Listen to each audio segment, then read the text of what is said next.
in Britain, Newquay means surfing. Therefore, when the sponsors chose it as the venue for the first British professional tournament, it came as no surprise. They invited the world's top pro surfers, including 2 former world champions, Sean Thompson and Wayne Rabbit Bartholomew, plus Shane Horan, the current leader in the 1981 world rankings.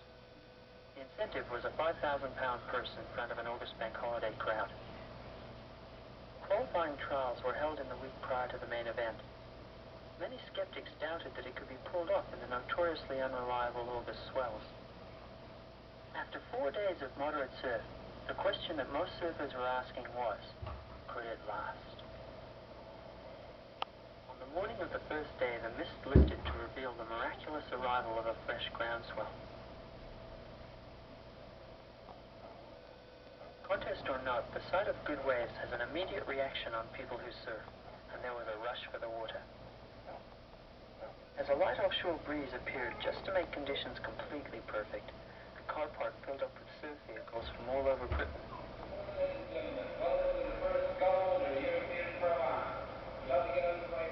The competition got underway in a reserved area. A team of 5 highly qualified judges assessed the surfers' best 3 waves, the winners progressing in a man-against-man knockout system. Local surfers shared the warm-up areas with some of the most famous names in surfing.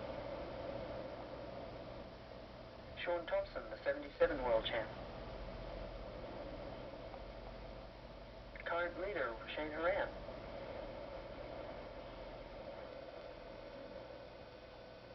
Wayne Rabbit Bartholomew, the 78 world champ, who appeared to be holding something back. In and out of the water, it was a day to really enjoy.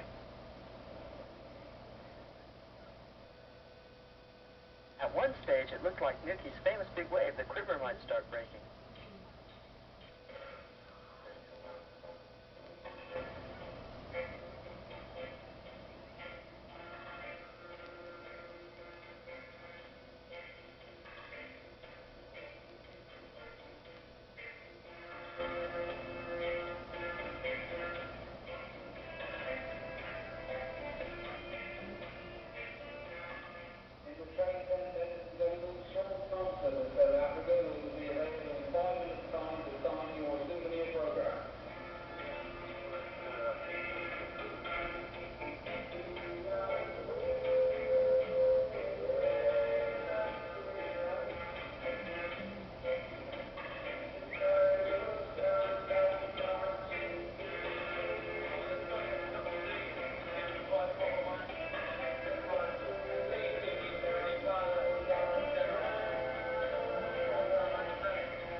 England's 2 most experienced amateurs were watching like everyone else.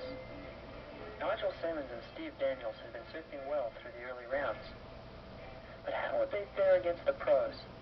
This is what most people were asking as they left the beach after one of the most memorable days in British surfing.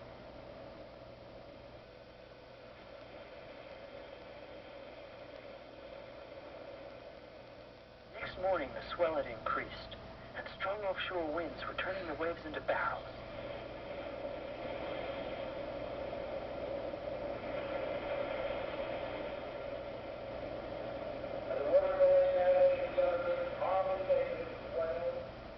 In the contest, the draw made for some interesting confrontations.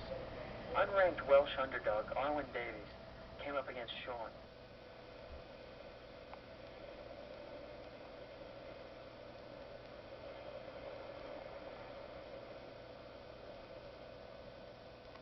Although Arwen made a promising start, Sean's professional approach won him the heat.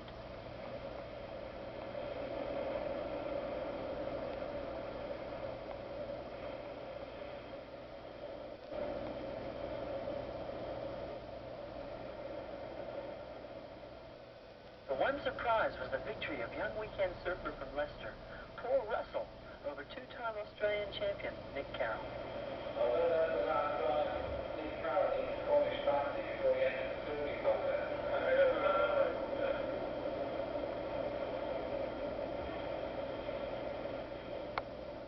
Inevitably, the overseas pros eliminated the British opposition. Result of the last heat, Richard Cram of Australia has defeated the British champion Nigel Sutton. Richard Cram goes through to the next round. Steve Daniels was very unlucky not to pull off another major upset when he took on Rabbit.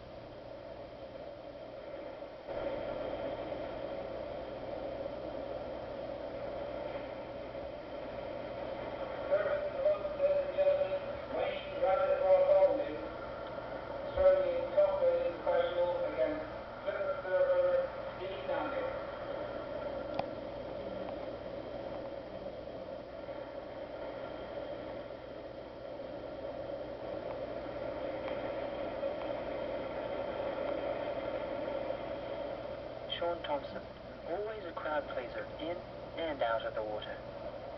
The Bondi Bomber exhibiting the talents that have made him the current number one.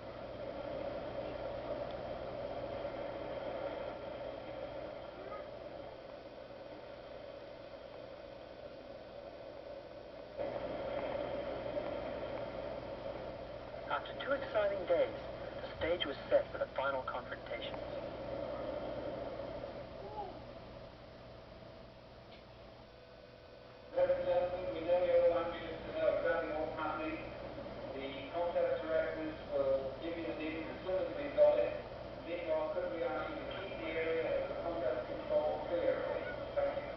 Monday, and the worst fears of the organizers were realized.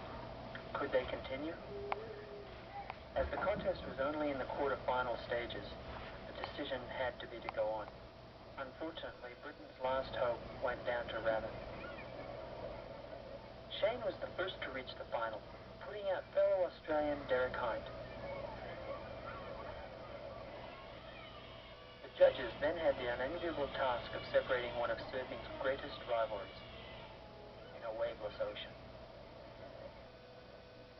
Sean's heavier frame went against him, and Rabbit went on to meet Shane. It was then that local television chose to arrive to film the climax. Hoping for improved conditions, the officials bravely postponed the final until the following day. But with no change, the prize money was split. Although the end was an anticlimax, nothing could spoil the memory of Britain's first professional surfing tournament. For most of Britain's surfers, it was a time when larger-than-life legends stepped out of the magazines and onto their beach.